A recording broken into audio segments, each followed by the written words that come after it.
Welcome back, Geek fans. This is Geeks of the Movies, and today we are here to talk about Supergirl. It is the mid-season review that we're going to do. We just finished watching it, Jacob. We talked a little bit about this, and like we talked about the first episode. We did a pilot review. I was much more positive than Jacob was, yeah. And I think I'm still more positive about the series than Jacob is. Yes. So we get the pilot. We got it like 5 months early. To me, the pilot made me excited for the series. Yeah. Jacob, you said though, like a lot of it was cliche, kind of lame. Yeah. Like, what did you think early on? Early on, rewatching the pilot again, I felt the same way. It was just cheesy and bad, and just didn't work well, I thought. But then the second episode came out, thought the same thing. But early on, overall, I just felt the same way, and it did have some redeeming qualities. Like, I do think the action is very good in the series. I do like the special effects, except for when she's flying at high speed. I think it looks really bad, like green screen. But their TV shows, they're doing the best they can. But I don't think that the show is up to snuff. So early on for me, I actually really liked the first episode because I think it nailed the central character of Supergirl. What matters to me is her story, and I love her. I love Supergirl. I love the actress, everything she does. You know, she has that like kind of nice girl, cute vibe. You know, she's kind of like lovable, right? She does stupid things. She's like, oh, that's fine. Yeah, she's a nice girl. You know what I mean? You know, like I was invested in her character because I liked the character. Yeah. The second episode hit, and I was like, oh. I went, oh. Right. Then I started much more noticing a lot of these negative things. Like, one thing that's often mentioned about the first pilot episode is, man, they really hype the fact that she's a girl. They make all these stupid jokes about her being a girl. And they keep going with that in the second episode, and I'm like, ugh.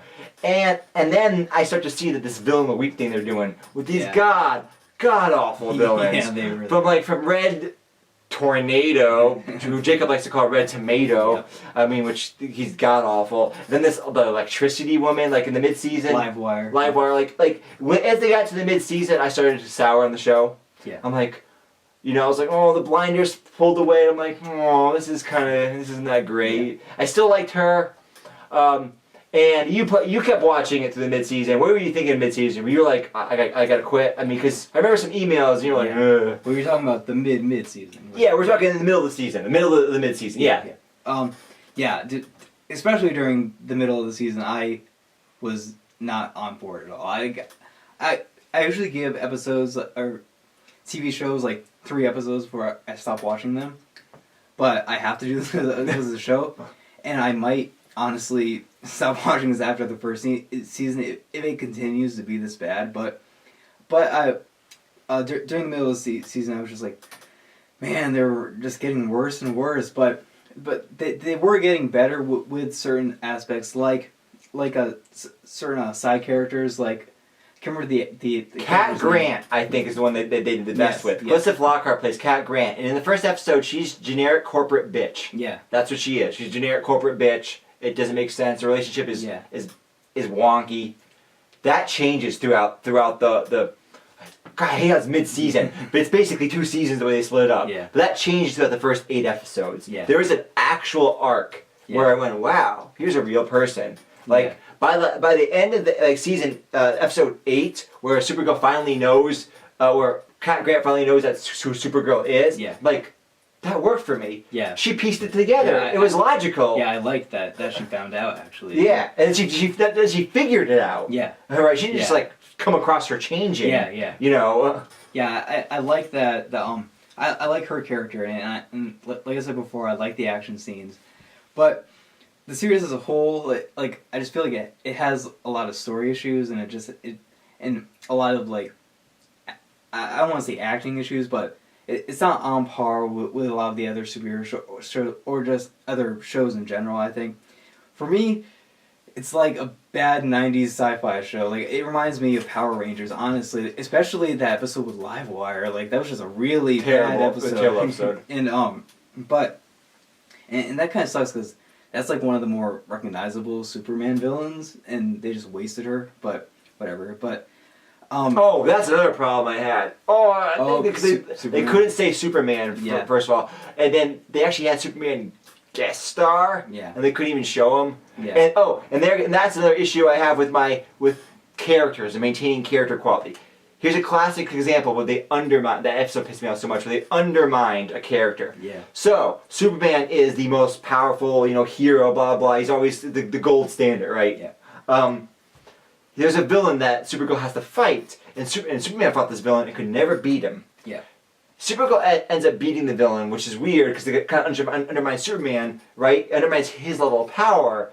But it also is bizarre because in the episode itself, Superman has to come and save her from that guy, and it's shown that Superman is not even, the guy can't even hurt him. Yeah. The guy has to run away. So it was just a bad writing. It was undermining your all-star character. It doesn't matter that he's not the all-star of your show. You can still make Supergirl powerful and maybe you use clever tricks to come up with ways to beat villains. Yeah. But not just, she wins by brute force. Yeah. She wins by being more powerful. That doesn't make sense. Yeah, it doesn't make any sense Right. at all. Let's get to the end of the mid-season. This is where a lot of people thought the show turned a corner, Yeah. or people got excited about the show. In episode 7, I think. I think it was episode 7. For me, it was the episode with the earthquake, where the city is crumbling, and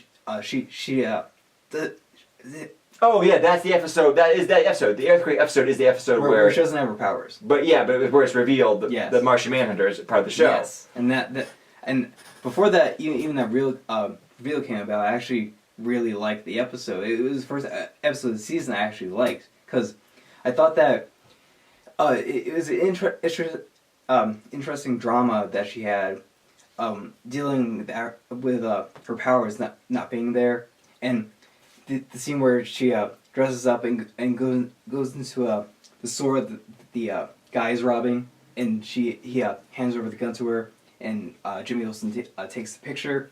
I thought that was really cool.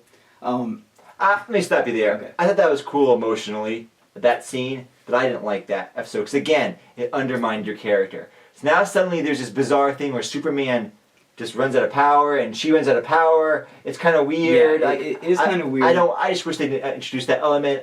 And why didn't Jimmy Olsen take out his watch and call Superman?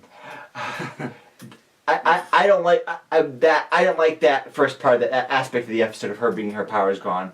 To me, it was like you're undermining your character again. But the big reveal at the end was holy crap! The guy that's leading, what's the thing called?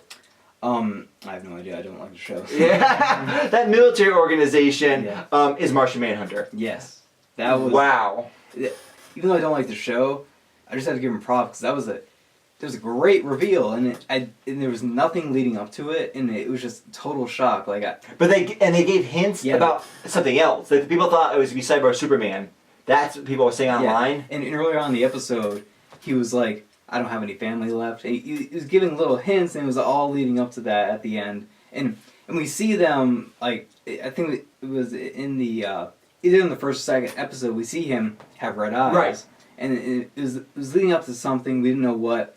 And I'm just really glad that it's Martian Manhunter, one of DC's coolest characters. Yes. Hopefully you're not going to waste him on solely in what is now currently a horrible show, and hopefully it gets better and they use him properly. I don't think it's a horrible show, Jacob. I love the last episode. Episode 8 I thought was great. Okay, yeah, episode 8, let's get into that. Yeah, let's get to episode 8 because I actually really I like the whole episode. I love the drama between her and her family. I love the duplicity on the part of her aunt.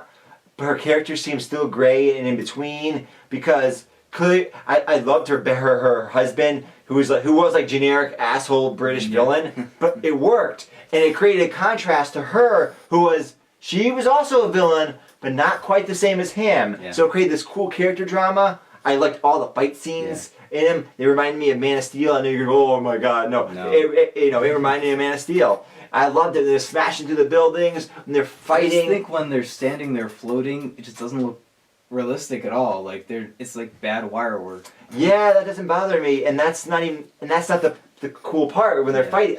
I thought it was great. See, there was the episode earlier on the season. Let me correct that. I really liked it. Yeah. because it hit all the beats I wanted. Okay. I'm not saying it was great because it still had a lot of the flaws of the show, but like we talk about on the Geeks the Movies a lot, personal taste affects your interest in anything. So you're looking for certain things when you go into a movie. For like Star Wars, people that like these big space operas, they're gonna be more likely to like Star Wars than someone that only watches romantic comedies or something, right? So like when I go to these superhero films, like I want to see really cool action stuff with superheroes, all these characters, and it gave me that, and it gave me a plausible enough story to be invested in those characters to set up that action. Yeah.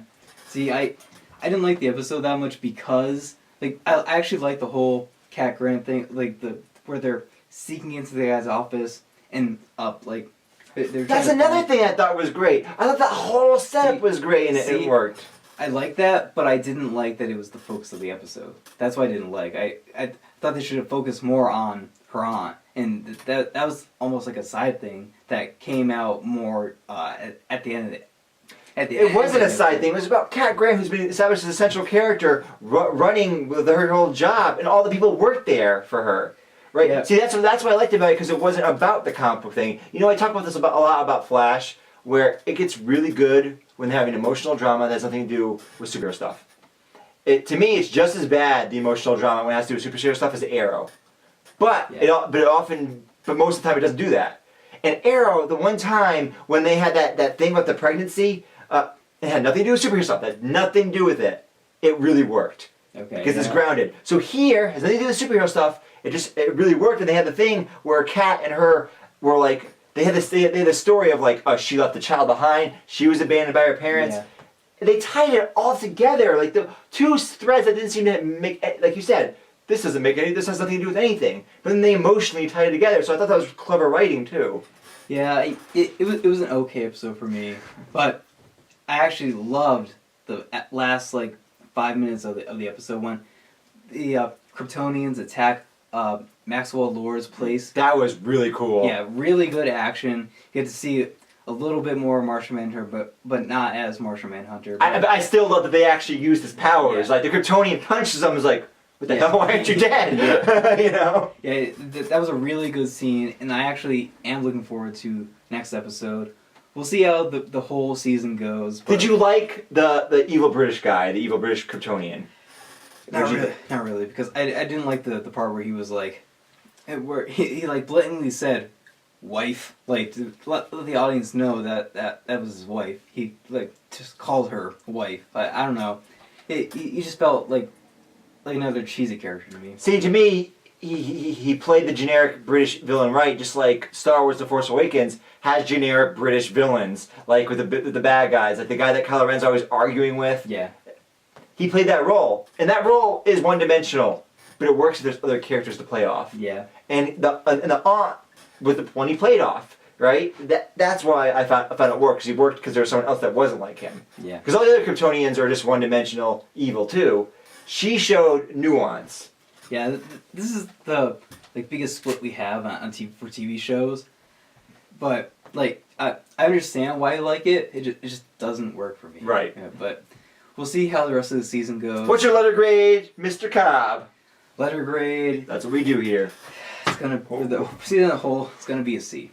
That's higher than I thought you'd give it. Just because it started to turn around. You're really generous. You just hated on it for a while and then give it a C. It turned around at the end. It started to have good character development, I thought.